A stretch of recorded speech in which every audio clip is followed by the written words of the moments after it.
Vous savez, le plus important dans le Seigneur, ce n'est pas la puissance de Dieu, l'onction de Dieu, la manifestation de Dieu ou la manifestation de sa gloire, parce que beaucoup ont vu la gloire de Dieu, mais leurs vies n'ont pas changé. Alléluia. Beaucoup ont vu la gloire de Dieu, leurs vies n'ont pas changé. Beaucoup ont vu la puissance de Dieu, expérimenté la puissance de Dieu comme Samson, mais les vies n'ont pas changé. Donc, c'est pas ça le plus important. C'est pas ça. Pour un serviteur de Dieu, les derniers enseignements qu'un serviteur de Dieu doit avoir, ce sont les enseignements sur l'onction, la puissance et tout ça. Parce que ça c'est quelque chose pour que tout le monde ait accès. Bien aimé, que tu sois appelé au service de Dieu, au sacerdoce ou pas, ou que tu sois serviteur de Dieu ou pas, si un enfant de Dieu décide de prendre des moments de jeûne et de prière, Dieu va le remplir de puissance, même si c'est un impudique. Alléluia.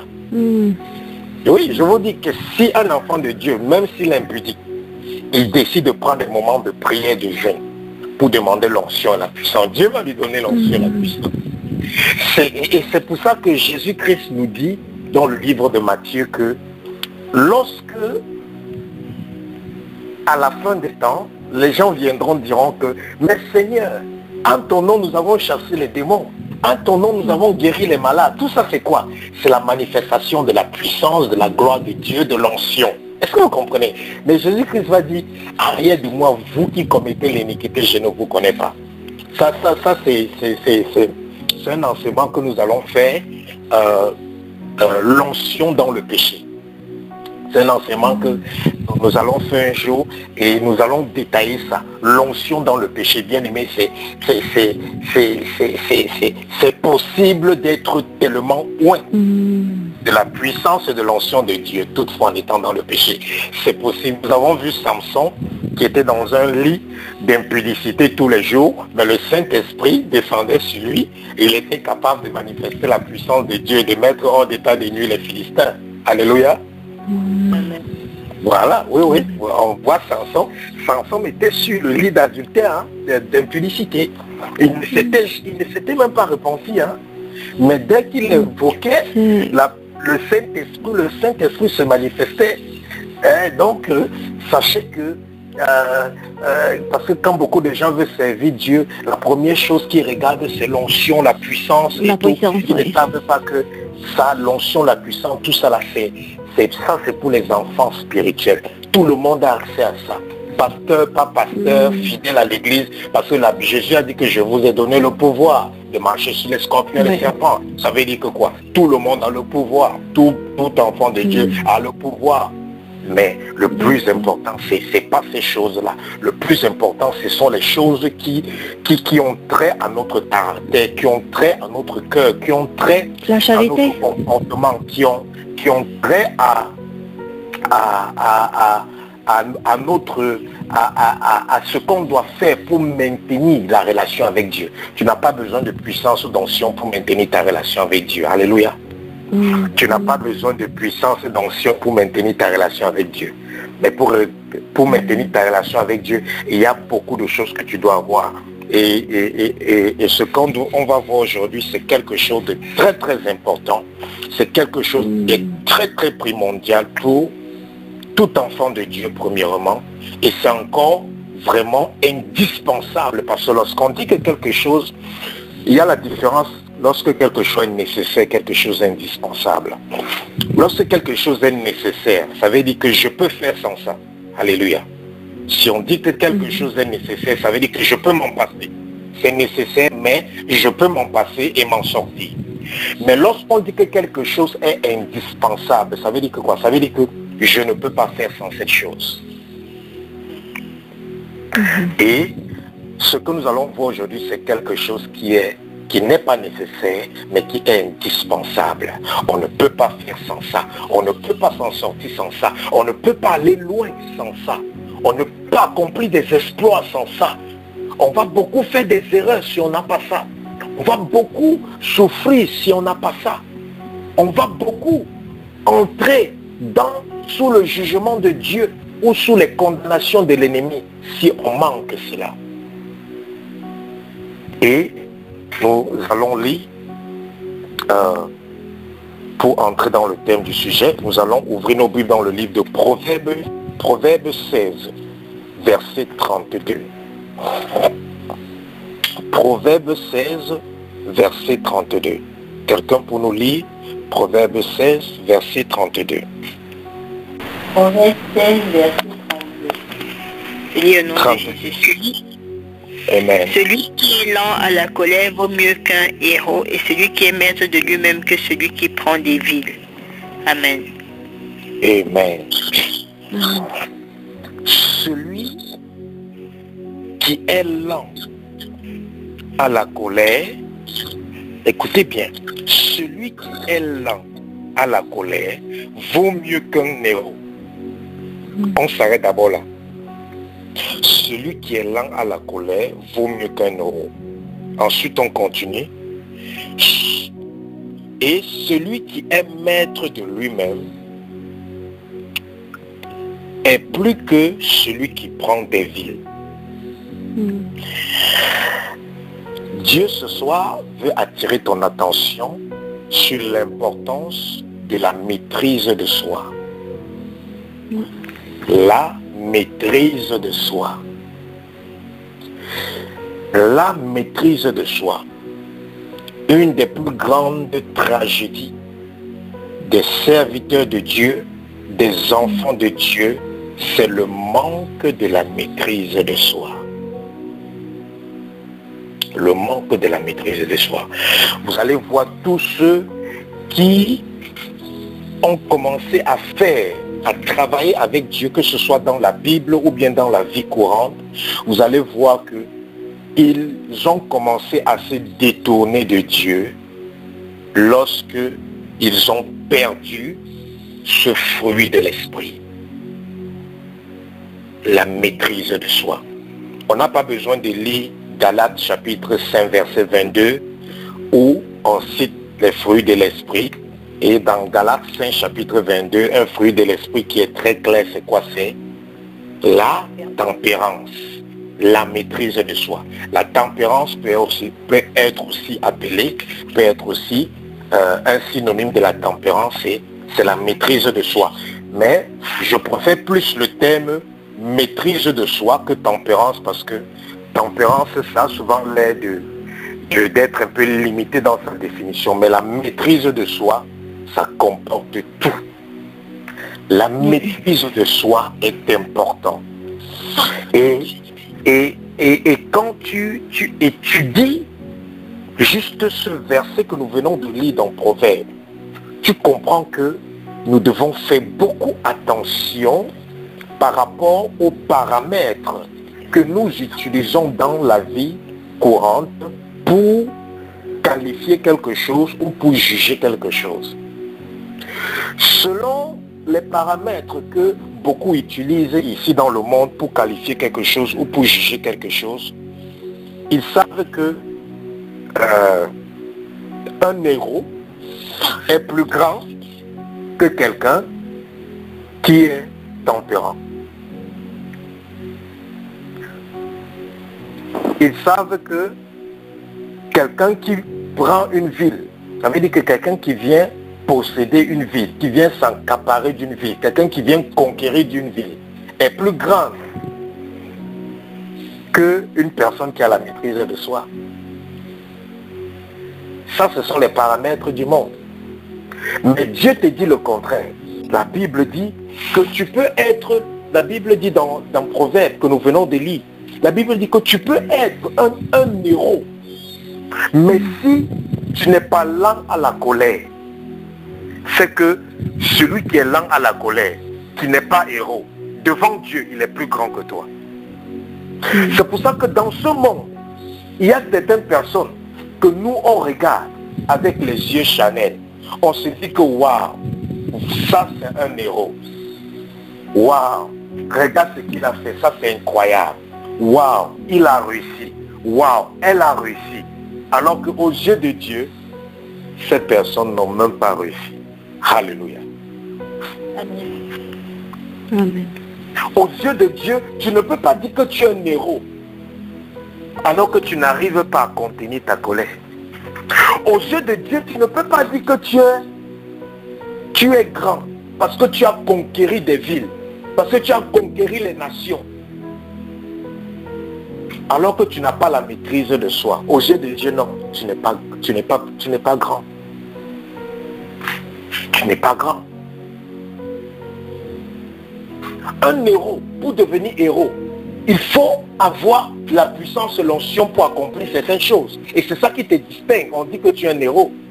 Pour conquérir des villes, il faut avoir la puissance et l'onction ou le pouvoir ou l'autorité pour le faire. Mais Dieu dit que si quelqu'un a tout ça et qui n'a pas la maîtrise de soi, il est petit. La maîtrise de soi, c'est ce qui empêche un enfant de Dieu de commettre beaucoup de bêtises dans sa vie. La plupart des personnes qui commettent des bêtises dans leur vie, la plupart des gens qui commettent des erreurs dans leur vie, leur problème c'est quoi? C'est le manque de la maîtrise de soi. Samson n'avait pas la maîtrise de soi dans le domaine de sa vie sexuelle. Et bien qu'il était rempli d'onction et de puissance, vous avez vu comment il a mal fini.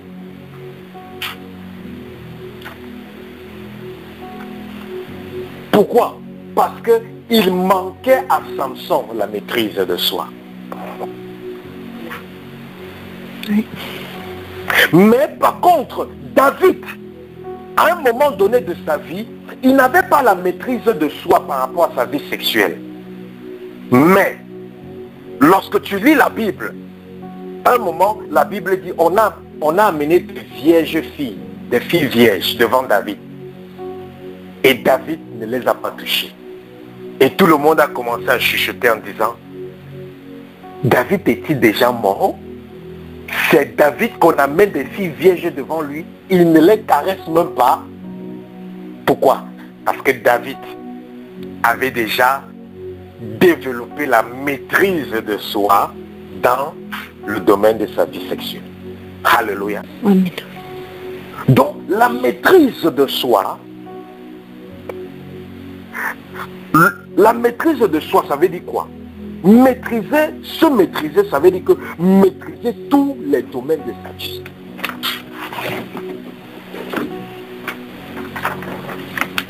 Il y a des personnes qui ont fait beaucoup de bêtises parce qu'ils n'avaient pas la maîtrise de soi par rapport à l'argent.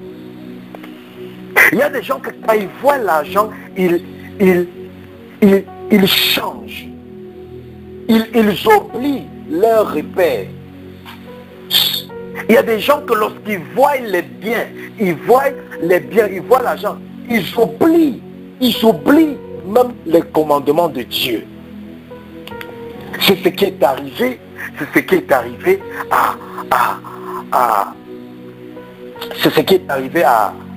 au serviteur d'Élisée, Géasi.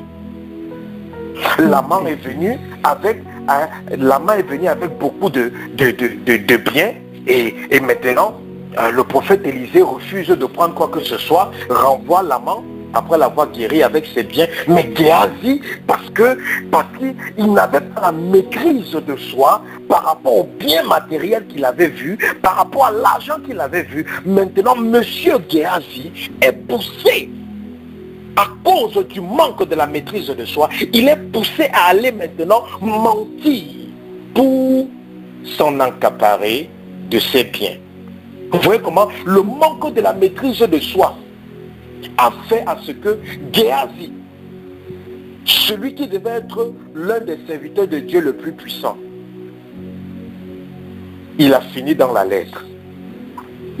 Parce que lorsque Élie donne son manteau à Élisée, Élie, on voit qu'il a fait 7 miracles. On voit qu'Élisée a fait 14. Des hommes de puissance. Géasi était supposé prendre le manteau d'Élisée et devenir plus grand que Élisée et plus grand que Élie. Mais à cause de la manque de la maîtrise de soi, dans un domaine de sa vie, dans le domaine des biens matériels et tout, Géasi est allé changer sa destinée avec la lèpre.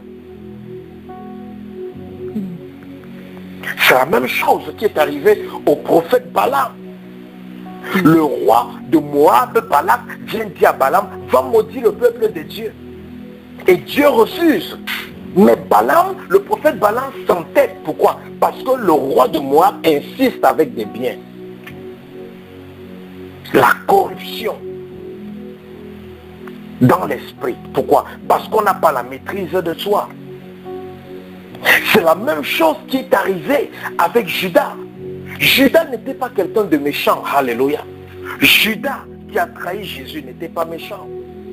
Judas n'était pas méchant. Judas qui a trahi Jésus a délivré les gens. Judas qui a trahi Jésus a fait des miracles. Judas qui a trahi Jésus, il a fait la comptabilité de Jésus et le ministère de Jésus n'a jamais eu des problèmes financiers parce que Judas était un bon comptable. Mais son problème c'est quoi? Il avait cette faiblesse pour l'argent. Il n'a pas été capable de maîtriser l'amour qu'il avait pour l'argent. Et cet amour que Judas avait pour l'argent, c'est ça maintenant que Satan a utilisé comme porte d'entrée pour utiliser Judas pour vendre Jésus. Et nous voyons que Judas n'était pas un méchant. Nous voyons que Judas n'a pas prémédité l'acte qu'il a fait. Pourquoi? Parce que lorsque Judas finit cet acte, Judas s'est repenti au point d'aller remettre même l'argent qu'on lui avait donné pour avoir vendu Jésus. Donc si quelqu'un se repent de cette manière, ça veut dire que quoi? Il a un bon cœur. Il a un bon cœur. Mais il a été flatté par la voix de Satan. Pourquoi? Parce qu'il y avait un domaine de sa vie dont il ne maîtrisait pas. C'est pour ça que la Bible dit dans Proverbe que quelqu'un qui arrive à conquérir une ville n'est pas plus grand que quelqu'un qui a la maîtrise de soi. Parce que si tu arrives à conquérir tout un continent aujourd'hui et que tu n'as pas la maîtrise de soi, c'est question de temps. Tu vas perdre ton autorité sur ce continent. À cause du manque de la maîtrise de soi. Beaucoup de gens n'arrivent pas, ont brisé les relations divines que Dieu avait prédestinées pour eux à cause du manque du manque de la maîtrise de soi. Parce que sans la maîtrise de soi, tu ne pourras jamais établir une bonne relation avec un être humain et maintenir cette relation à long terme. Il faut la maîtrise de soi pour maintenir une relation. Parce que dans une relation, il y a les hauts, il y a les bas. Une relation qui est toujours positive, non, elle n'est pas de Dieu. Dans une relation, il y aura les moments difficiles, il y aura les moments faciles, il y aura les moments de pleurs, il y aura les moments de rire, il y aura les moments de tristesse, il y aura les moments de réjouissance. C'est pour ça qu'il faut maintenant la maîtrise de soi-même pour être capable de pouvoir s'ajuster à chaque fois que cette relation est confrontée à une intempérie quelconque. Et beaucoup de gens, à cause de la maîtrise de soi, ils ont détruit beaucoup de relations divines. Ils ont chassé beaucoup de gens autour d'eux. Parce que tu vois peut-être quelqu'un fait quelque chose. Parce que tu n'as pas la maîtrise de soi. Directement tu réagis. Et ta manière de réagir, maintenant, ça offense. Et ça amène les gens à te rejeter. Et tu vas te plaindre. Et beaucoup de personnes vont se plaindre. On m'a rejeté. Mais ces personnes ne savent pas aussi que c'est le manque de maîtrise de soi qui les a amenés à poser des actions qui ont été offensives et qui ont amené les gens à les rejeter. C'est ce qui s'est passé avec Saül. C'est ce qui s'est passé avec Saül. Saül avait une très bonne relation avec le prophète Samuel. Le roi Saül avait une très bonne relation avec le prophète Samuel. Mais à un moment donné, qu'est-ce qui s'est passé? À cause du manque de la maîtrise de soi, le roi Saül a commencé à manquer de respect au prophète Samuel en faisant quoi? En allant faire ce qu'il n'était pas supposé faire, en allant faire ce qu'il n'avait pas le droit de faire. Et ce qui fait que la relation qu'il avait maintenant avec le prophète s'est gâtée. Et c'est pour ça que lorsque le prophète Samuel est en train de pleurer devant Dieu à cause de Saül, Dieu vient dire au prophète Samuel, arrête de pleurer pour Saül. Moi, je lui ai déjà rejeté. Va, lève-toi et va oindre David, qui est la nouvelle personne que j'ai choisie. Mais lorsque vous voyez Saül, vous vous rendez compte que quoi? Il n'avait pas la maîtrise de soi dans le sens que quoi? Il était un peu impulsif. Les gens ont fait la pression sur lui en disant que le sacrificateur n'est pas encore arrivé, va faire les sacrifices. Il se lève aussi par le fait. Alors que s'il avait la maîtrise de soi, il devait rester ferme en tant que leader d'Israël. Il devait rester ferme en disant que même si tout est en train de brûler en Israël, c'est interdit d'aller faire des sacrifices si on n'est pas sacrificateur. Mais parce qu'il a manqué la maîtrise de soi, il est allé maintenant faire ce qu'il n'était pas autorisé à faire, et ça a amené Dieu à le rejeter. Il y a beaucoup de gens qu'on respectait, mais un jour en public, quelqu'un a fait quelque chose d'offensif. Et maintenant, la réaction, à cause du manque de la maîtrise de soi, la réaction a été vraiment très inappropriée. Et tout le monde a dit, dans la femme là, dont elle peut dire les choses comme ça. Oh, dans le serviteur de Dieu là, il peut parler comme ça, dont il peut faire, dont il bagarre encore jusqu'à présent. Oui. Il y a des gens vous voyez des enfants de Dieu qui bagarrent physiquement. Vous voyez des chrétiens qui se chamaillent physiquement. Vous voyez des serviteurs de Dieu qui se chamaillent physiquement.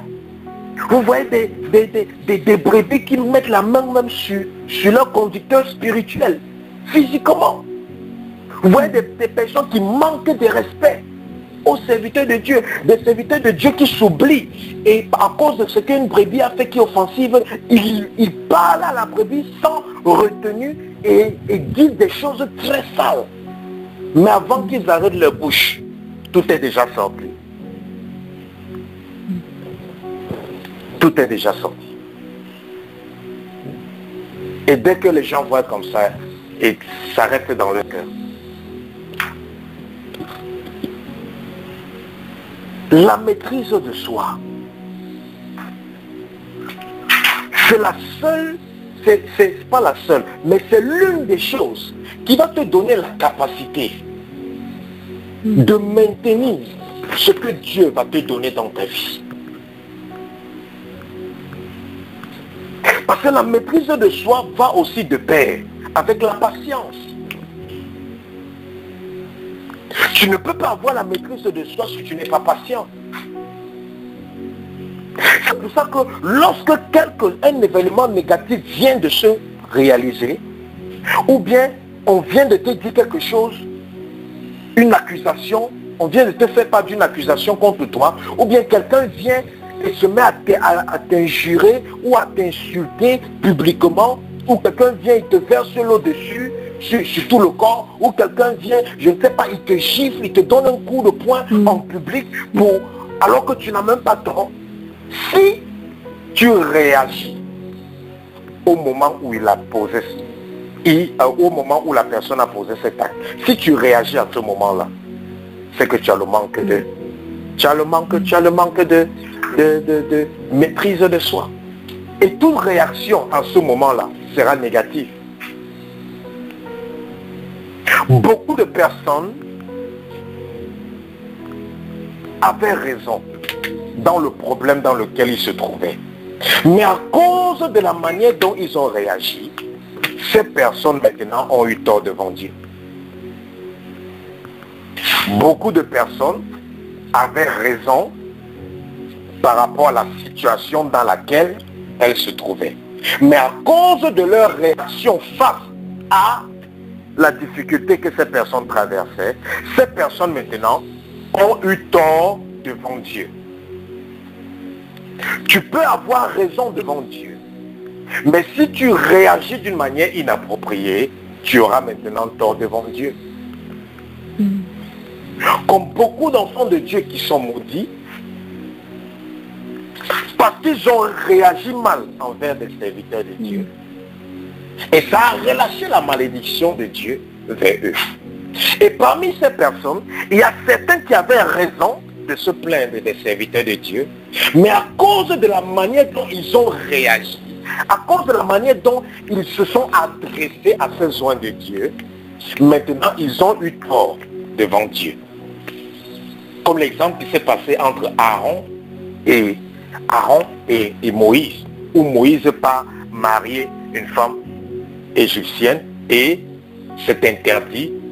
Dieu, c'est quelque chose que Dieu a interdit. Maintenant, Aaron et sa sœur se lèvent pour venir parler contre ça. Dieu vient frapper la sœur d'Aaron de la lèpre et il donne une réprimande à Aaron que la prochaine fois qu'il fait un truc pareil, il aura des problèmes. Dieu n'était pas contre le fait que Moïse est allé pécher. Dieu était contre le fait que Moïse allait pécher, mais maintenant il a remis maintenant la blâme sur Aaron et sa sœur. Pourquoi? À cause de la manière dont Aaron et sa sœur ont réagi.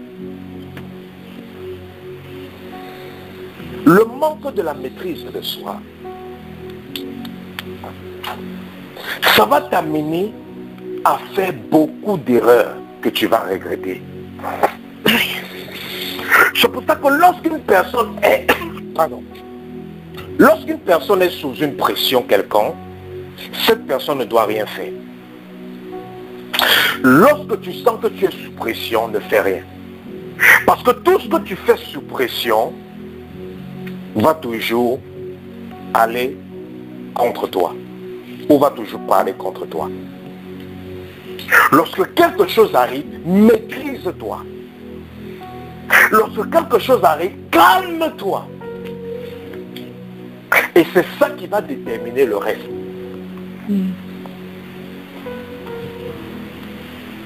Un jour, on va aussi parler du trouble du cœur. Quand Dieu dit dans sa parole, ne soyez point troublés dans votre cœur. Qu'est-ce que ça veut dire? De ne pas être troublé dans son cœur. Alors que tous les jours, on est face aux échéances, on est face aux difficultés. Et comment est-ce que Dieu dit que ne soyez pas troublés dans votre cœur? Soyez calme dans votre cœur. Ça c'est un autre sujet qu'on va développer à l'avenir. Ne pas être troublé dans son cœur, même lorsqu'on se trouve au milieu d'une tempête. Comment avoir le calme lorsque je suis dans un bateau qui est en train de s'écrouler? Comment avoir le calme lorsque je suis dans une fournaise qui est en train de brûler? Comment avoir le calme de Shadrach, Meshach et Abednego alors qu'on me jette dans une fournaise? Comment avoir le calme de Daniel alors qu'on me jette dans un donjon de lion?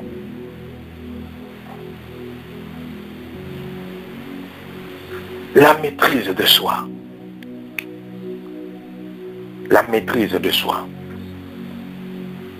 Même lorsqu'on regarde le monde, même lorsqu'on regarde les autorités, ou bien les politiciens, ou ces gens qui sont beaucoup fameux et populaires, le jour où ces personnes manquent la maîtrise de soi et posent une action négative, c'est comme si tout le monde entier va oublier toutes leurs bonnes œuvres. Et tout le monde maintenant va seulement leur regarder par rapport à cette mauvaise action qu'elles ont posée. Alléluia. C'est pour ça que c'est dangereux de ne pas avoir la maîtrise de soi. Parce que bien aimé, et en tant que toi qui veux servir Dieu, tu dois avoir la maîtrise de soi parce que les gens viendront cracher sur ta figure.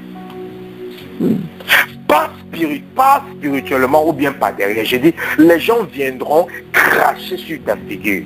Même des gens pour qui tu aurais prié, même des gens que tu aurais délivré, des gens dans la vie duquel Dieu t'aurait utilisé pour faire des miracles, je te dis qu'ils viendront te regarder en face, cracher sur ton visage. Quelle sera ta réaction? Quelle sera ta réaction? Est-ce que tu vas dire, Jésus t'aime? Ou alors tu vas dire, attends-moi là-bas au parking, tu vas me sentir. Quelle sera ta réaction? Que tu finis de prendre 40 jours de jeûne pour quelqu'un. Tu pries, Dieu change sa vie. 2 jours après, tu comprends que c'est la même personne et elle est publiée partout que tu es une sorcière. Et la personne publie même où tu utilises tes pouvoirs, où tu peux prendre les pouvoirs. Qu'est-ce que tu vas dire? Quelle sera ta réaction? Quelle sera ta réaction? C'est ce qui est arrivé avec Jésus. Le matin, Jésus guérit les malades. Le matin, Jésus délivre les captifs. Il opère des miracles. Le soir,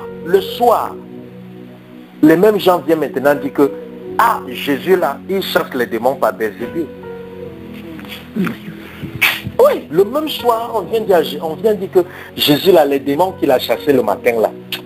C'est vrai qu'il a chassé les démons, mais les démons qu'il a chassés le matin là, c'est toujours pas Satan. C'est Satan qui l'utilise. Toi, tu vas dire quoi? Jésus aurait pu piquer une crise.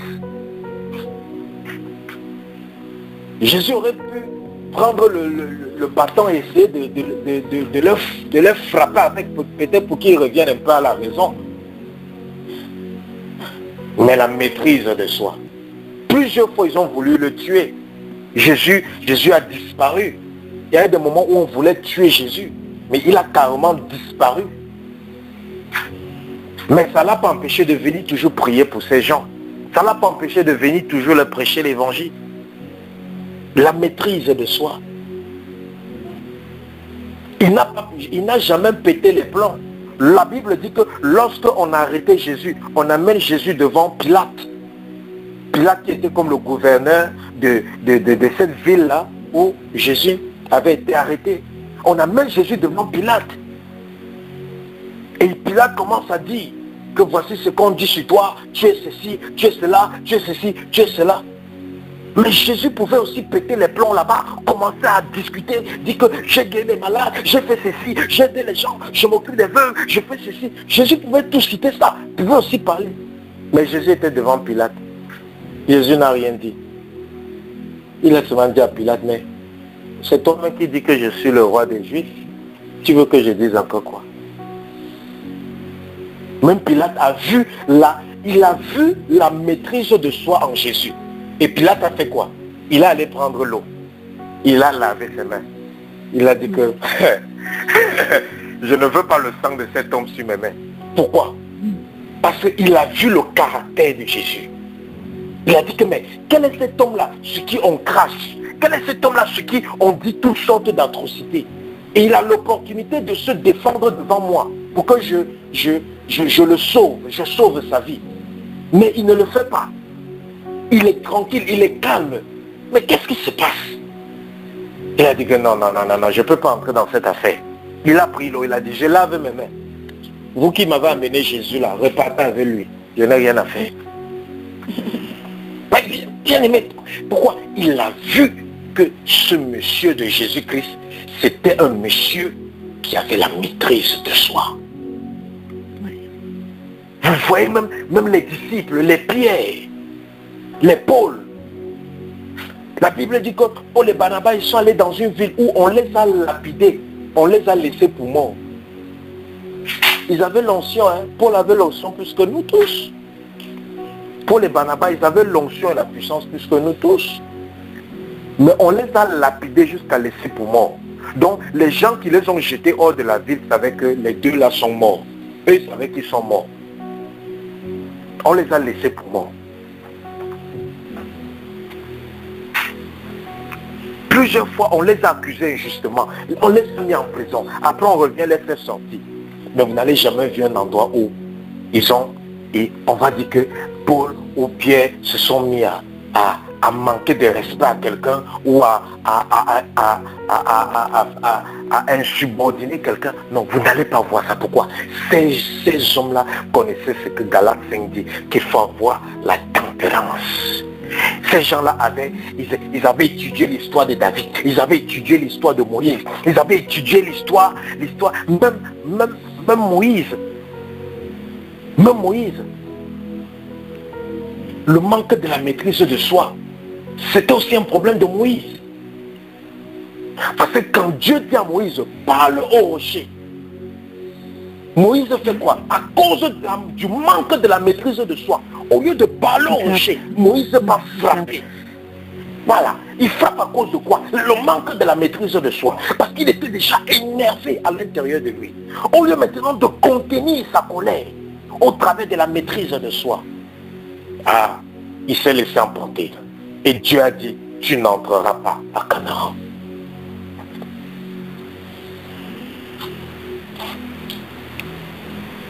On peut prêcher sur beaucoup de choses là dehors.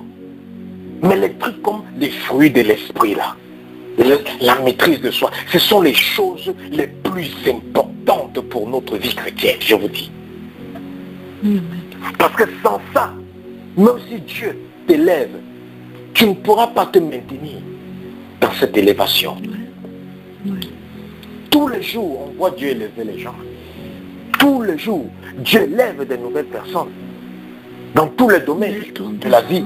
Que ce soit dans le domaine professionnel, que ce soit dans le domaine des affaires, que ce soit dans le domaine social, que ce soit dans le domaine de l'église.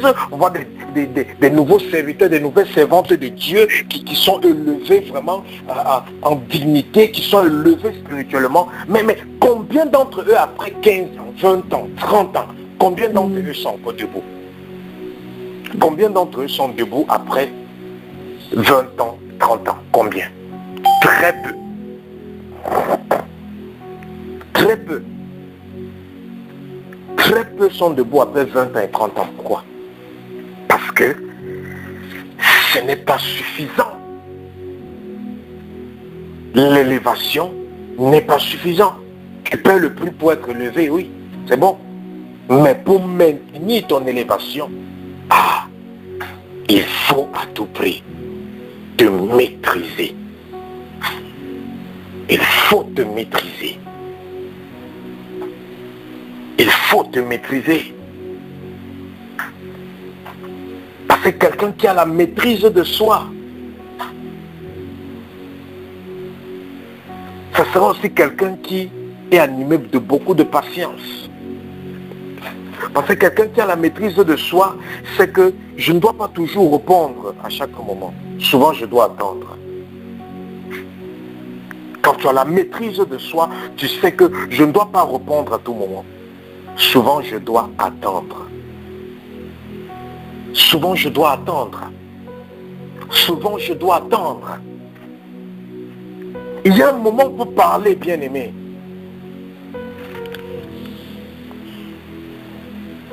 Il y a un moment pour parler. Même lorsque tu vas commencer à travailler avec les gens, Dieu va commencer à te donner les révélations pour les gens. C'est pas parce que Dieu te montre une révélation sur quelqu'un que tu dois aller lui dire maintenant. Non, non, non, non, non, non. Non, il y a un moment pour parler. Il y a un moment pour rester tranquille. Il faut apprendre à se maîtriser. Il ne faut pas que quand Dieu t'ouvre les yeux, tu commences à marcher, tu vois quelqu'un, tu vois le serpent sur sa tête, tu cries, mais il a le serpent sur sa tête. Mais Dieu va refermer tes yeux. Il ne te montre pas ça pour que tu perds le contrôle de toi-même. Non, non, non.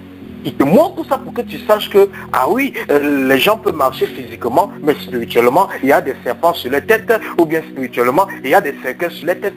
Juste pour que tu vois ça, pour que tu aides ces personnes. Mais si tu vois des choses comme ça, tu paniques. Tu n'arrives pas à te maîtriser. Qu'est-ce que Dieu va faire? Il va refermer tes yeux spirituels. C'est pour ça qu'il y a certains dons qui sont dans nos vies que Dieu n'active pas. Pourquoi? Parce qu'il voit qu'il n'y a pas encore la maîtrise de soi pour pouvoir contenir ce don ou pour pouvoir utiliser ce don.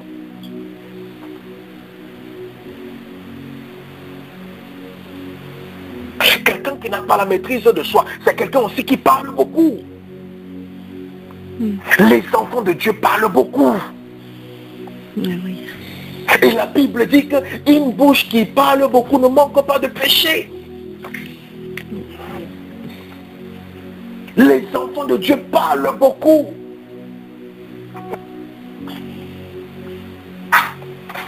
Ils vont dire que non, je suis en train d'évangéliser. Non, bien aimé, tu peux plus évangéliser par ton comportement que par tes paroles. Tu peux plus évangéliser par ton comportement que par tes paroles.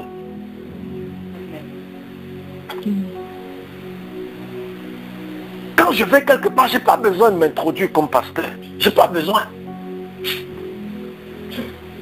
Je n'ai pas besoin de m'introduire comme pasteur. Mais je sais qu'avec le temps, certains diront que mais tu es bizarre. On parle en cause de certains sujets, tu n'es plus là. Qu'on fait certaines blagues, après tu arrêtes. Tu quittes. Mais pourquoi? Ton comportement évangélise. Si les chrétiens, bien aimés, si les chrétiens vivaient selon l'évangile qui est écrit, les chrétiens n'auront plus besoin d'évangéliser avec la bouche. Si les chrétiens appliquaient la parole de Dieu exactement de la manière que c'est écrit dans la Bible, un chrétien n'aurait plus besoin d'ouvrir sa bouche pour dire à quelqu'un de donner sa vie à Christ. Parce que les gens devaient voir les chrétiens comme ça et dire que non, ta manière de vivre là. Mais c'est quoi ton secret? C'est quoi ton secret? Donc vous voyez aujourd'hui, les chrétiens, ils partent même évangéliser, on ne veut même pas les écouter. On dit que, ah, donc toi tu es enfant de Dieu. Si toi tu es enfant de Dieu et tu vis comme ça, tu veux que moi je devienne enfant de Dieu pour vivre comme toi? Moi je préfère encore être sans ton Dieu là et rester tel que je suis, parce que ton style de vie là m'a pas encore meilleur que ça.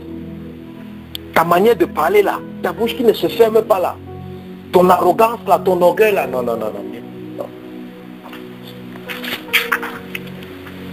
Beaucoup de personnes n'arrivent pas à maîtriser leur bouche. Et quand tu n'arrives pas à maîtriser ta bouche, tu vas commencer à dire des choses qui ne tiennent pas debout.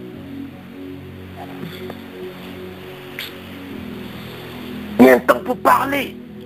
Il y a un temps pour se taire. C'est ça qu'Ecclésiaste se dit, il y a un temps pour chaque chose. Il y a un temps pour chaque chose. Il y a un temps pour chaque chose. Je peux prier avec quelqu'un, Dieu me dit les choses sur lui, mais je ne dis rien à la personne. Si Dieu ne me dit pas de dire quelque chose à la personne, je ne veux jamais rien dire à la personne. Parce que c'est comme ça que Dieu va te tester. Est-ce que je peux faire avec lui? Est-ce que je peux faire avec elle? Quand Dieu me montre une dame, et que cette dame que tu vois là, elle est enceinte. Elle va l'avorter la semaine qui suit. Il me dit le jour qu'elle doit l'avorter. Après il dit que, et il y a une dame qui lui a connecté à un homme. Et si elle a des rapports avec cet homme-là, elle va être malade parce que cet homme-là a le sida. Et cet homme-là, c'est un homme qui est grand de taille.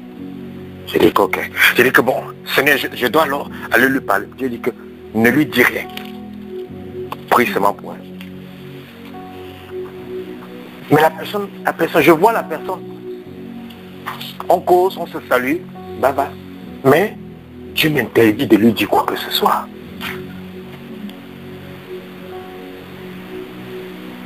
Mais d'autres personnes, ils vont rester comme ça. S'ils voient même la personne déjà avec, s'ils voient peut-être la fille avec un homme géant, il va courir pour venir dire que il a le sida. Dieu m'a révélé.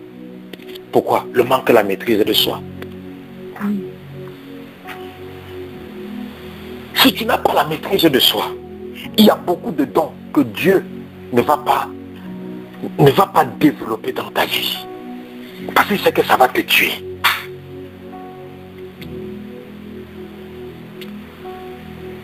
Regardez ce qui est arrivé avec Paul. Paul arrive dans un endroit où, dans la ville où il y avait cette femme qui était animée de l'esprit du python, qui l'amenait à faire la divination. La Bible dit que cette femme-là, elle a passé tout le temps, elle était derrière les oreilles de Paul. Elle était là en train de bavarder, crier derrière les oreilles de Paul. Elle était là en train de crier derrière les oreilles de Paul. Elle était là en train de crier derrière les oreilles de Paul. Elle était là en train de crier derrière les oreilles de Paul.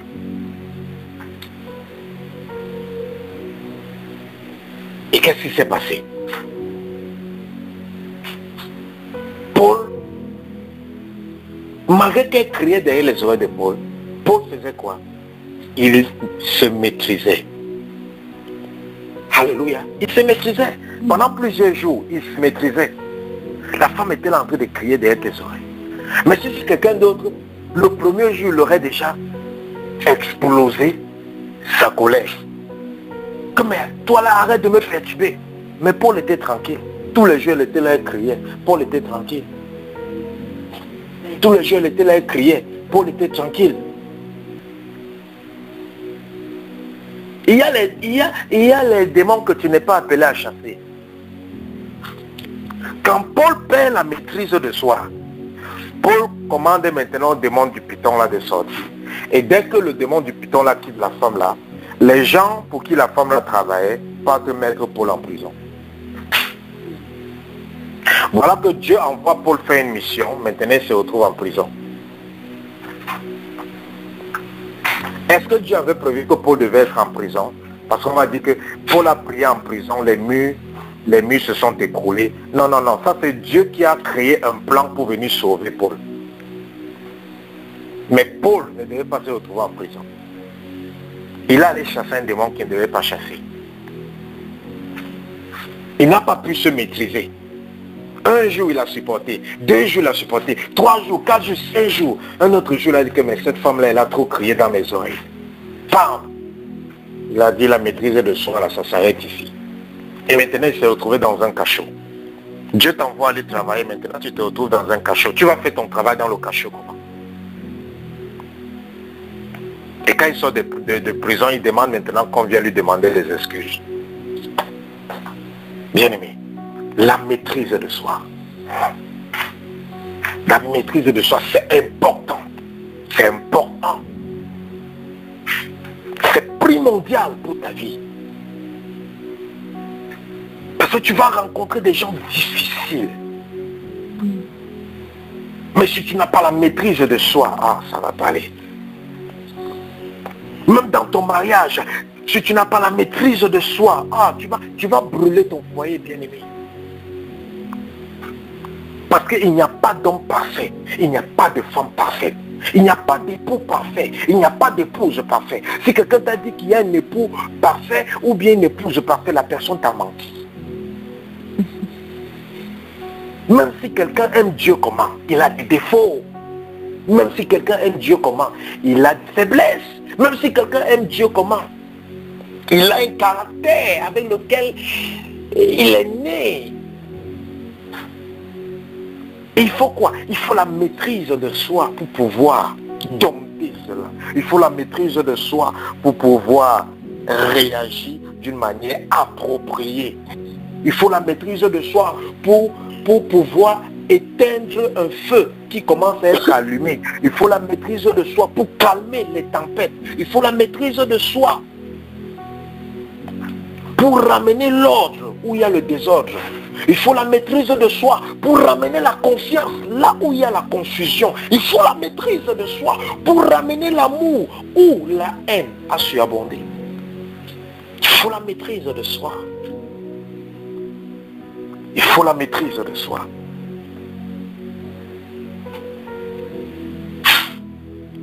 C'est primordial. Tu veux aller loin avec Dieu, commence à te maîtriser.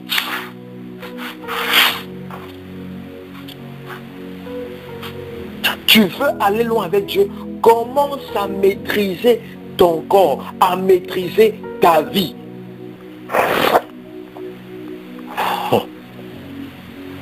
Tu veux aller loin avec Dieu, commence à maîtriser tout. Job a vu qu'il avait un problème avec la convoitise des femmes. Ah oui, Job a vu qu'il n'arrivait pas à voir une vierge sans convoiter dans son cœur. C'est pour ça que Job a dit, j'ai fait un pacte avec mes yeux, que je ne vais plus regarder à une vierge, que je ne vais plus convoiter du regard une vierge. J'ai fait un pacte avec mes yeux. Quelqu'un ne peut pas faire un pacte avec ses yeux pour ne plus faire quelque chose s'il ne faisait pas cette chose avant. Vrai ou faux?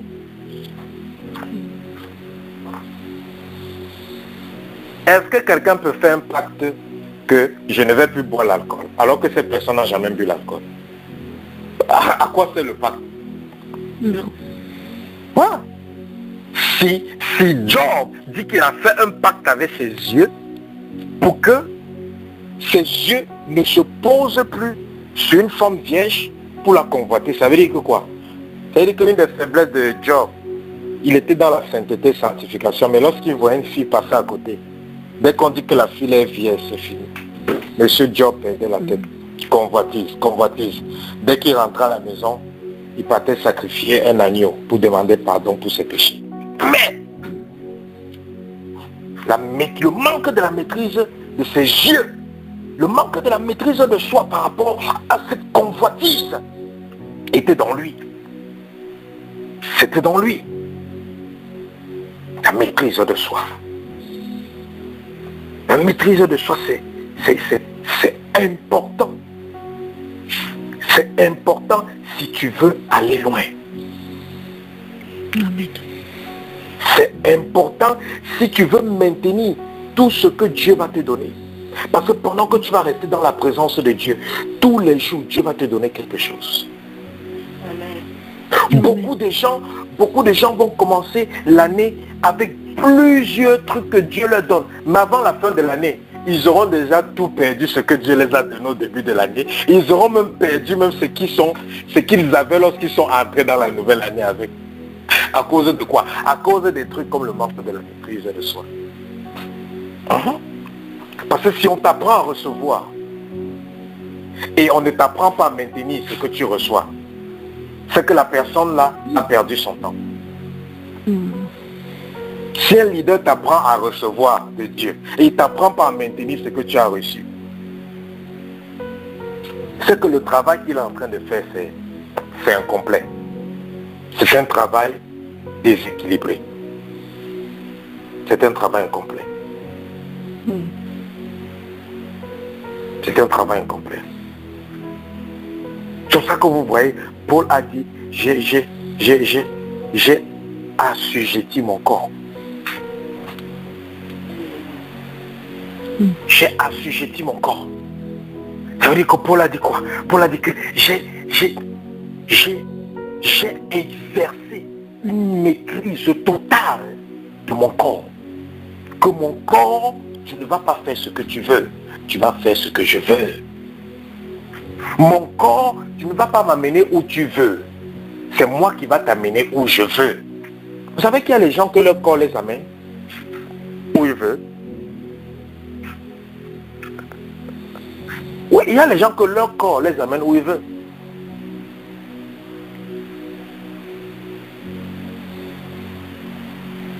Il y a des hommes que dès qu'ils voient un certain type de femme qui remplissent leurs préférences, ils sont en érection. Si la femme là vient les amener n'importe où, ils vont partir. Même chose pour des femmes. Il y a des femmes, elles regardent seulement un certain type d'homme. Elles sont déjà excitées. Si l'homme vient l'amener n'importe où, elle va partir. Et c'est après avoir fait des rapports sexuels qu'elle va revenir à elle-même. Ou bien que le monsieur va revenir à lui-même en disant, qu'est-ce que je viens de faire? Ça c'est tellement sale. Mais c'est déjà après avoir commis l'acte. Qu'est-ce qui s'est passé? Son corps les a amenés. Leur corps les a amenés où ils ne voulaient pas partir. Ton corps peut t'amener où tu ne veux pas partir. Ce que tu ne maîtrises pas va t'amener où tu ne veux pas partir. Ce que tu ne maîtrises pas va te faire faire ce que tu ne veux pas faire. C'est pour ça que Paul a dit dans Romains chapitre 7, esclave que je suis, Qui me sauvera du péché? Misérable que je suis, qui me sauvera du péché? Ce que je veux faire, je ne fais pas. Ce que je ne veux pas faire, c'est ce que je fais. Qui me sauvera du péché? Misérable que je suis. Qui va me délivrer de cette chair? Mais plus loin, le même Paul dit, j'ai combattu le bon combat. J'ai assujetti ma chair. Ça veut dire quoi? Ça veut dire que à Romains chapitre 7, il était en train de pleurer. Et Dieu l'a dit que, ok, si le physique est en train de te déranger, hein, Dieu lui a donné la réponse dans Romains chapitre 8. Il lui a dit la loi de l'esprit, la loi de l'esprit de vie va bannir la loi de la chair qui mène à la mort. Quand Paul a compris cela, il dit, donc je dois travailler. Paul a commencé à travailler. Et le même Paul qui pleurait, qui n'arrivait pas à contrôler son corps, le même Paul dit, j'ai assujetti ma chair. J'ai assujetti mon corps.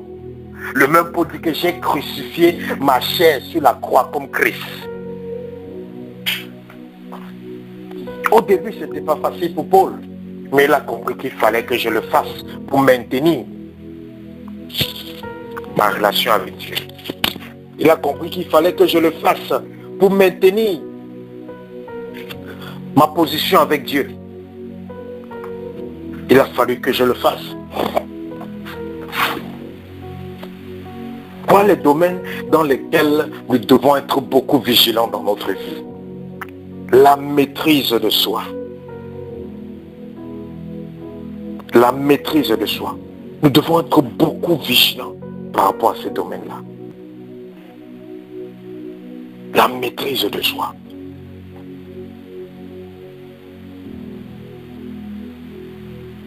La Bible dit dans 1 Corinthiens 6, verset 12, tout m'est permis, mais tout n'est pas utile.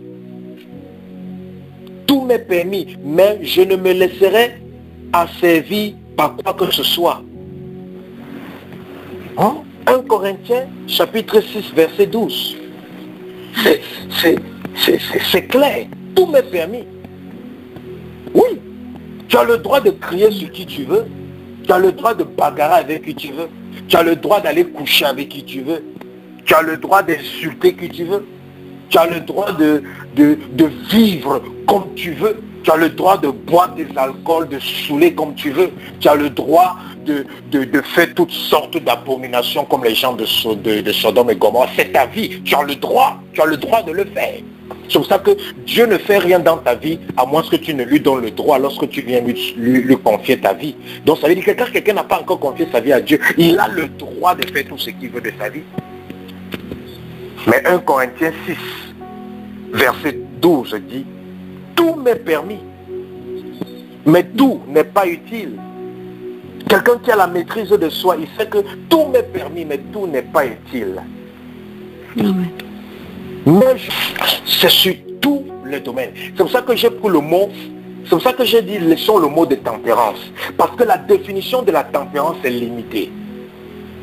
Mais la maîtrise de soi, c'est le plus important. Tu peux avoir la tempérance sans avoir la maîtrise de soi. Je pense que là, ça va vous aider. Tu peux avoir la tempérance sans avoir la maîtrise de soi. Parce que avoir la maîtrise de soi, ça veut dire quoi? Ça veut dire que je maîtrise le moi. Je maîtrise tout.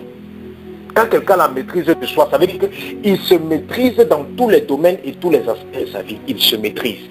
Donc il a la maîtrise sur le domaine corporel, il a la maîtrise sur le domaine spirituel, il a la maîtrise sur le domaine de son âme, qui sont les émotions, les sentiments et tout ça là. Donc, ça veut dire que la maîtrise de soi, le soi là c'est quoi? C'est ton esprit, c'est ton âme, c'est ton corps.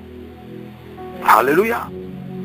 Donc, la maîtrise de soi est plus indiquée, parce que la tempérance est limitée. La tempérance est limitée. La définition de la tempérance est limitée. Mais la définition de la maîtrise de soi est la meilleure. Je peux avoir la tempérance sans avoir la maîtrise de soi. Mais j'ai besoin de la maîtrise de soi. Parce que si j'ai la maîtrise de soi, je ne peux pas manquer la tempérance. Amen. Si j'ai la maîtrise de soi, je ne peux pas manquer la patience. Parce que la maîtrise de soi, ça vient avec à l'intérieur, il y a la tempérance. À l'intérieur, il y a la patience. À l'intérieur, il y a la fidélité. À l'intérieur de la maîtrise de soi, il y a aussi la douceur. Alléluia. Ces choses-là, c'est à l'intérieur de la maîtrise. Quelqu'un qui a la maîtrise de soi, il est doux ou elle est douce. Quelqu'un qui a la maîtrise de soi est tempérant ou tempérant. Quelqu'un qui a la maîtrise de soi est fidèle.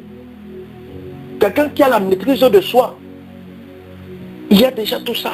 Il y a déjà tout ça. Donc c'est important. La maîtrise de soi, Satan nous attaque dans tous les domaines.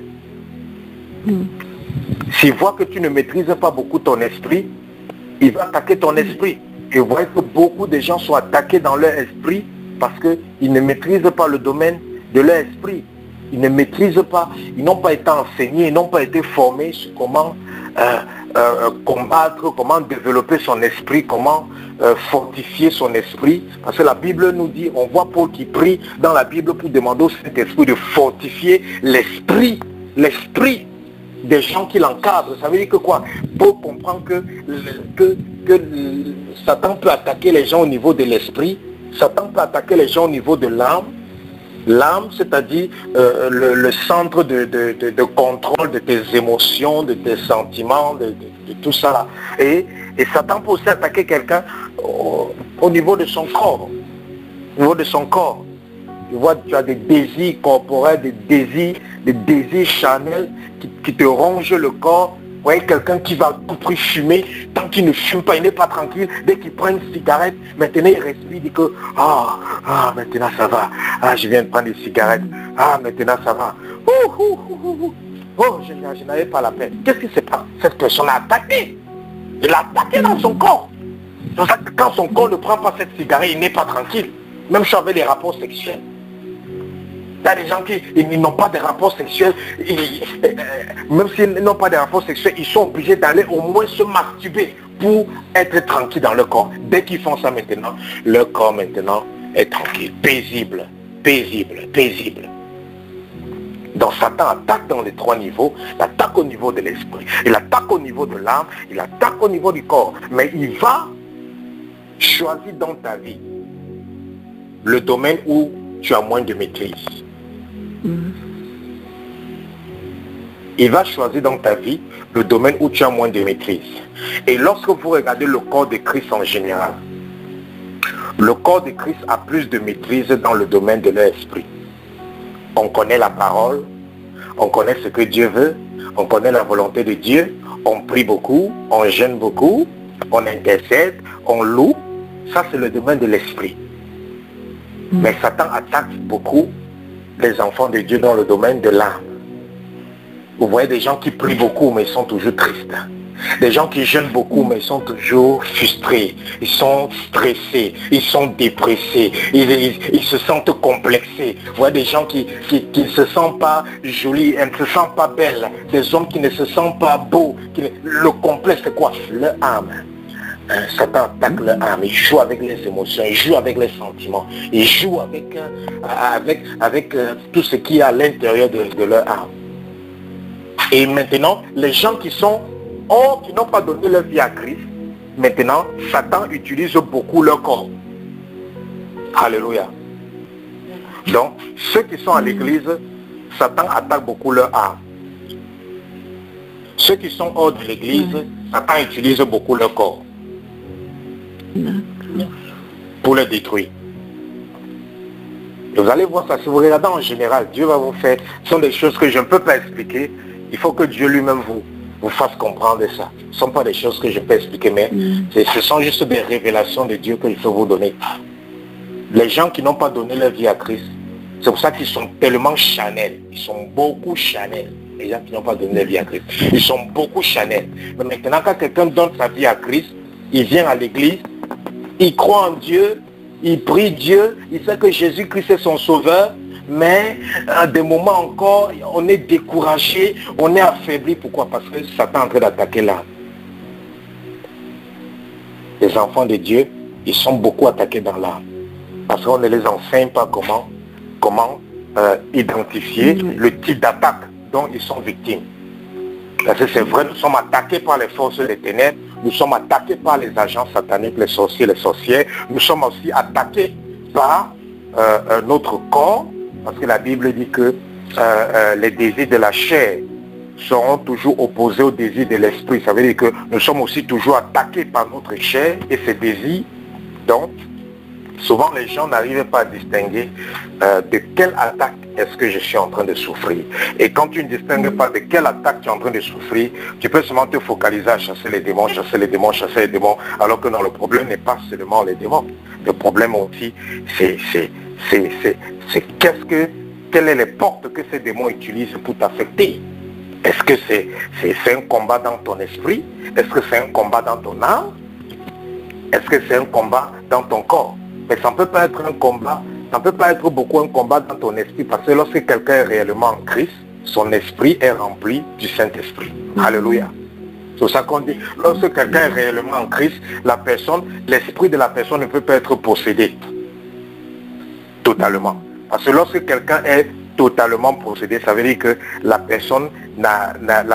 quelqu'un qui est totalement possédé ne peut pas dire encore avec sa bouche que je crois, ne peut pas confesser le nom de Jésus. Voilà, quelqu'un qui est totalement possédé ne peut pas confesser le nom de Jésus. Si quelqu'un confesse le nom de Jésus, ça veut dire que même si la personne est possédée, il n'est pas possédé au niveau de l'esprit. Parce que lorsque quelqu'un est possédé au niveau de l'esprit, il va me refuser de prononcer même le nom de Jésus. Mais si toi tu prononces le nom de Jésus, tu pries Jésus, tu invoques Jésus, à ta possession n'est pas au niveau de l'esprit. Parce que ton esprit est déjà libre et c'est pour ça que tu crois que non, Jésus peut te délivrer. C'est pour ça que tu pries, c'est pour ça que tu jeûnes, c'est pour ça que tu lis la Bible. Pourquoi? Parce que Jésus a déjà délivré ton esprit. Et c'est ça que maintenant les gens qui combattent la délivrance n'ont pas compris, que lorsque je suis né de nouveau, c'est mon esprit qui est né de nouveau. Mais mon corps reste le même, mon âme reste le même. Vous comprenez maintenant le besoin de la délivrance. Quand tu es né de nouveau, c'est ton esprit qui est né de nouveau. La Bible dit, dans les épîtres de Jean, la Bible dit dans les épîtres de Jean que celui qui est en Christ ne pêche plus. Quelqu'un a déjà lu ça? C'est écrit dans les épîtres que celui qui est en Christ ne pêche plus. Et avant, certains vont lire, vont dire que mais la Bible dit que celui qui est en Christ ne pêche plus. Mais comment nous sommes dans le Seigneur et on prie, on pêche encore de temps en temps, on demande pardon à Dieu? Non, c'est parce que les gens n'ont pas compris qu'est-ce que ça veut dire d'être en Christ.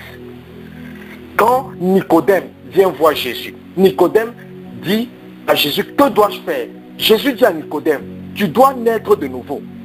Et Nicodème a dit, est-ce que je dois l'entrer dans le ventre de ma mère ressortie? Jésus a dit que non, non, non, tu dois naître d'eau et d'esprit. Quand tu es né de nouveau, c'est ton esprit qui est né de nouveau. C'est ton esprit qui est délivré. Mais maintenant, ton âme n'est pas délivrée, ton corps n'est pas délivré. Est-ce que quelqu'un me comprend? Ah oui, voilà. Et ça prend un temps. C'est progressif. Ce n'est pas science étonnante. Il y a que des gens qui disent que quand j'ai donné ma vie à Christ, on m'a délivré, c'est fini. Moi, ça me fait toujours rire. Parce que c'est quelque chose qui est progressif. Comme je disais à un pasteur l'autre jour, je lui disais, à chaque fois qu'il y a une amélioration dans ta vie qui vient de Dieu, c'est une évidence qu'il y a eu une délivrance dans ta vie, dans le monde spirituel. Amen. Ce n'est pas une affaire que je dois manifester, les démons doivent sortir. Non, à chaque fois que dans la vie d'un individu, il y a une amélioration qui vient de Dieu, ça veut dire que cette personne a été délivrée quelque part dans le monde des ténèbres. Et c'est ça qui a donné comme évidence de sa délivrance, cette amélioration dans sa vie. C'est une grâce. C'est pour ça, comme je disais, bon, Dieu a donné à chacun son message, mais le plus grand problème du corps de Christ, c'est que, par exemple, lorsque je vois les débats partout sur les réseaux sociaux, en ligne, sur la délivrance, je me rends compte que la plupart des serviteurs de Dieu, des servants de Dieu qu'on invite pour faire des débats sur la délivrance, ce sont des gens qui n'ont pas reçu la grâce de Dieu dans ce domaine. Mais oui, ils savent pas. Et C'est pour ça qu'ils viennent maintenant, ils débattent par rapport à leur degré de connaissance. Et ils créent maintenant la confusion.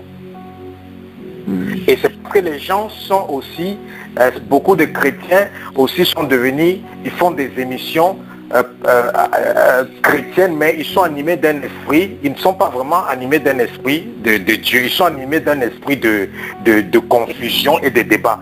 C'est pour ça que Satan les utilise indirectement pour créer la confusion dans le camp de Christ. Parce que bien aimé, je vais vous prendre un exemple très clair. Si aujourd'hui je veux faire une émission sur la pâtisserie, je vais inviter qui? Un mécanicien. Je voudrais qu'on invite un pâtissier. Voilà, un pâtissier ou un boulanger, n'est-ce pas? Mais si je m'en vais maintenant inviter quelqu'un qui fait juste péter des bonbons, ou bien quelqu'un qui fait peut-être des jus, comment est-ce que cette personne pourra m'aider à débattre sur la pâtisserie? Et c'est ça le problème. La vie des gens ne change pas. Et ce n'est pas bien parce que les églises sont remplies, mais la plupart des gens qui viennent demander la délivrance, ils sont tous membres d'église quelque part, ou ils persévéraient quelque part. Ça veut dire que quoi? Ça veut dire qu'il y a un déséquilibre dans l'évangile qui est annoncé.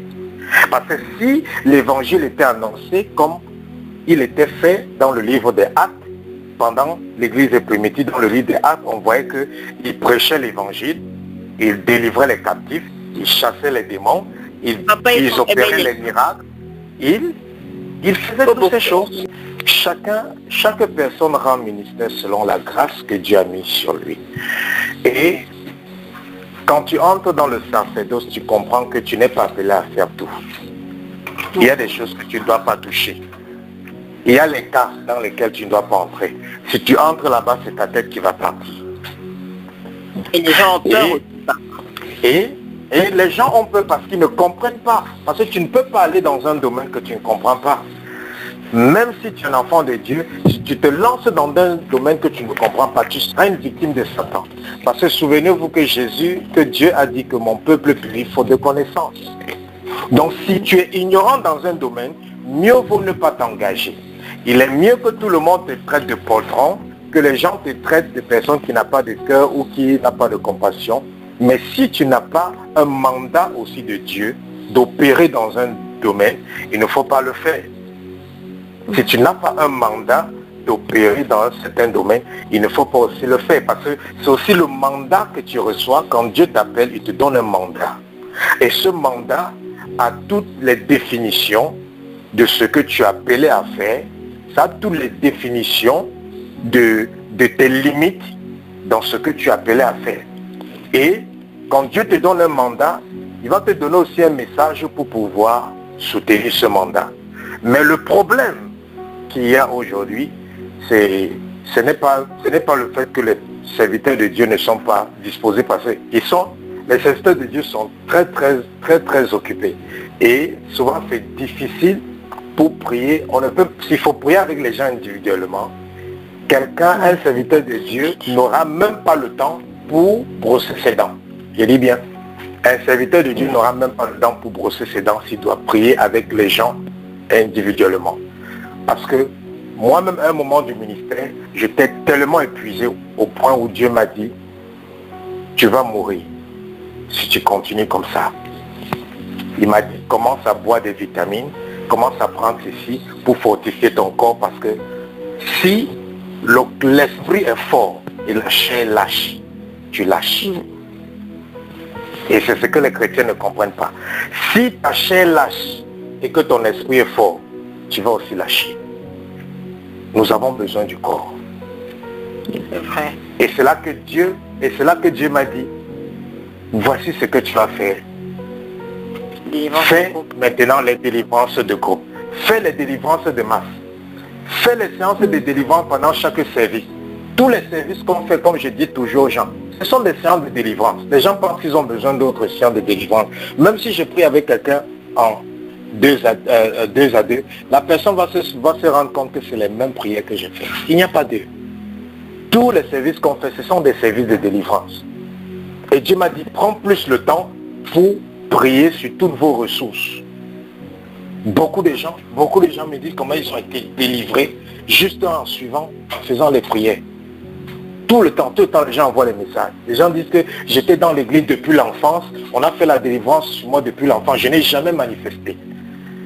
Mais j'ai seulement prié avec votre truc, j'ai été totalement délivré. Il y a tellement, c'est quoi? Dieu m'a dit, prie que toutes les ressources qui sont en ligne, que l'onction se déverse dessus. Et ça aide les gens. Et les gens n'auront plus venir. Vous n'auront plus besoin de venir vers le pasteur tout le temps. Et tu auras du temps pour te reposer et le temps pour travailler. Et deuxièmement, c'est pour ça qu'il m'a dit, il m'avait dit depuis des années de commencer à faire les ouvrages pour aider les gens dans la délivrance. Comme l'ouvrage que je viens de sortir. Les gens sont déjà en train de rendre témoignages. Et la plupart des témoignages que j'ai pour le moment, ce sont les témoignages des gens qui ne croient même pas en Dieu. Qui sont tombés sur ça. Et qui ont tellement aimé jusqu'à ils veulent le volume 2. Dieu est en train de travailler. Donc, il y a beaucoup de choses que Dieu a sa manière de travailler. Et le problème, comme je disais, le problème c'est que il y a des personnes qui sèment la confusion en appelant un boulanger de venir débattre sur un sujet concernant la mécanique. Un boulanger ne s'y connaît rien en mécanique. Donc si on veut parler de la mécanique, inviter les mécaniciens pour qu'ils viennent parler de la mécanique. Mais tant qu'on va inviter un homme de Dieu à qui Dieu a donné la grâce de la foi, venir débattre sur la délivrance, lui te dira que tout ce que tu as besoin pour être délivré, c'est la foi. Pourquoi? C'est la révélation qu'il a avec Dieu. Il n'a pas les choses de profondeur là. Peut-être il faut des cas qui se retrouvent dans une situation de combat spirituel terrible comme un pasteur qui a commandé mon ouvrage. Il n'avait pas encore lu. Après, il a eu une attaque sévère directement. Il me dit que quand il a eu cette attaque directement, le Saint-Esprit lui a dit que voilà le livre là, tu devais prendre ça pour commencer à lire avec. C'est un serviteur de Dieu. C'est un serviteur de Dieu. Il me dit que dès qu'il a commencé à prier avec, la même nuit, Dieu est venu lui révéler ce qui s'est passé dans son village. Il s'est vu dans son village en prison, dans leur maison familiale. Il s'est vu en prison. Il s'est vu en train de sortir la même nuit, le lendemain quand il a prié avec. Donc, bien aimé, chacun a sa grâce, mais le problème c'est que moi je ne peux pas aller dans un débat de la foi. Parce que Dieu ne m'a pas donné la grâce sur la foi. Alléluia. Si les gens font les séminaires pour débattre sur la foi, je n'y irai pas. Parce que ce n'est pas ma grâce là-bas. Mais si un séminaire sur la délivrance, sur le combat spirituel, sur la puissance de Dieu, sur les miracles et les prodiges, s'il y a un truc pareil, j'irai. Pourquoi? Parce que Dieu m'a donné la grâce d'avoir la connaissance par rapport à ce domaine. Je ne sais pas si vous comprenez. Oui. Voilà. Donc c'est ça le problème qu'il y a aujourd'hui. C'est juste un problème.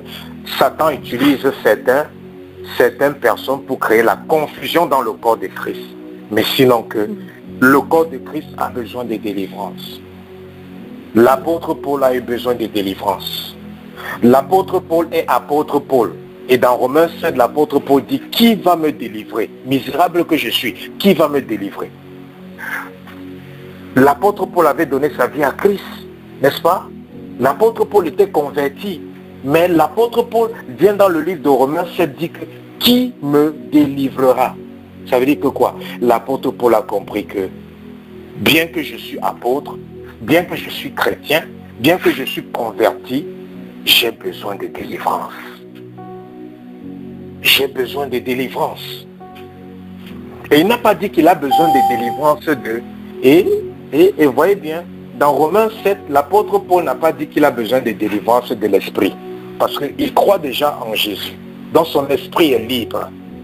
Mais il a dit que qui va me délivrer de cette chair? Qui va me délivrer de l'emprise de cette chair-là? Du péché qui est dans cette chair. Donc, Paul n'avait pas besoin de délivrance de l'esprit. Son esprit était libre. Il était converti. Tu peux être un chrétien converti, mais toujours attaché. Tu peux être un chrétien converti. Tu as donné ta vie à Christ, tu es converti, tu es dans la sainteté, tu es dans la sanctification, mais tu es aussi attaché. Paul était dans la sainteté, la sanctification, converti, mais il était encore attaché. Donc, il faut quelqu'un qui a la révélation dans le domaine de la délivrance ou du combat spirituel pour éclairer les gens. Mais tant qu'on va prendre des gens qui ne s'y connaissent pas dans ce domaine pour venir dire un mot, ils vont seulement créer la confusion dans le corps de Christ. Mais, comme nous tous nous faisons l'œuvre de Dieu, c'est Dieu qui aura le dernier mot et c'est sa volonté qui va prévaloir. Je pense que même si on n'a pas la révélation sur comment traiter les problèmes, le seul fait d'être possédé, ça met quand même les gens à leur place. Je pense que les personnes souvent qui ont la grâce de n'avoir pas des gros liens dans leur vie, ils se permettent, elles se permettent de porter des jugements en fait. Hein. Oui, ils pensent qu'ils n'ont pas besoin de délivrance. Parce qu'il y a des gens qui ont pris sur eux, ils ne manifestent jamais. Et ils se disent qu'ils n'ont pas besoin de délivrance. Mais quelqu'un qui est dans le domaine de la délivrance sait que ceux qui ont plus besoin de la délivrance, c'est ceux qui ne manifestent pas. Et ceux qui ont plus besoin de la délivrance, tu vas prier pour eux, il n'y aura pas de manifestation. Mais le monde a des paramètres qu'ils utilisent pour juger certaines situations. On dit que c'est celui qui a beaucoup bougé, qui avait beaucoup de démons, alors que non. Il y a des gens qui sont seulement là, ils baillent. Vous savez que quand quelqu'un baille, vous savez combien de démons sortent de sa bouche? Il y a des gens, quand on est en train de prier, ils sont seulement en train de transpirer. Vous savez combien de démons sont sortis juste au travers de leur transpiration? C'est parce que les gens n'ont pas les yeux spirituels. Il y a les gens qui sentent un peu de chaleur dans le corps. Si Dieu leur ouvre les yeux pour voir le travail qui a été opéré, ils devaient être étonnés que même les gens qui ont manifesté là physiquement, ils n'avaient rien par rapport à moi. Donc c'est ce que les gens n'ont pas compris. La délivrance spirituelle, c'est vrai qu'il y a des cas où il peut y avoir des manifestations externes, mais la délivrance est spirituelle. On peut délivrer quelqu'un, il n'y a pas de manifestation, il ne ressent rien, mais maintenant il saura comment il a été délivré. Il va voir que le domaine de sa vie là qui était bloqué, ça commence à aller. Le domaine de sa vie là qui était serré, ça commence à se desserrer. Le domaine de sa vie là qui était un peu combattu, ça commence un peu à aller. C'est pour ça que je dis que lorsqu'il y a une amélioration dans un domaine de ta vie qui vient de Dieu, ça veut dire qu'il y a eu une délivrance qui s'est opérée dans le monde spirituel. Alléluia. Oui. Donc, bien aimé, nous sommes à 3 minutes du programme de 15 heures. Donc, nous allons nous arrêter là. Nous allons continuer dimanche prochain avec les enseignements. Et donc, bien aimé, je vais prier. Que Dieu vous bénisse par ce message sur la maîtrise de soi et aussi le petit débat que nous venons d'avoir qui était très enrichissant. Et nous sommes déjà bénis. Amen.